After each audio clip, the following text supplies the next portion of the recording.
Een soort versierde wijn vermoord bij de optocht in Drachtse Kompanijen. Er zit hier tussen, maar een wel heel bijzonder boodschap.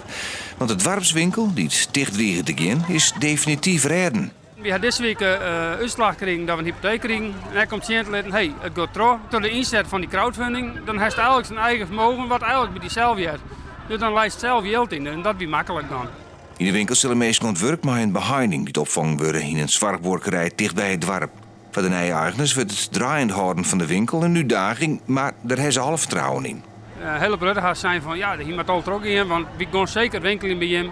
En dus ja, dat maakt gewoon terug. De meesten vinden dat leuk, echt dat er is. Dus we willen er een koffiecenter in maken, dat we even koffie drinken kunnen, een beetje sociaal worden meer. Dus ja, dat leeft heel goed. Joerde de winkel even dicht, want er moet vanzelfs wel feest vierd worden.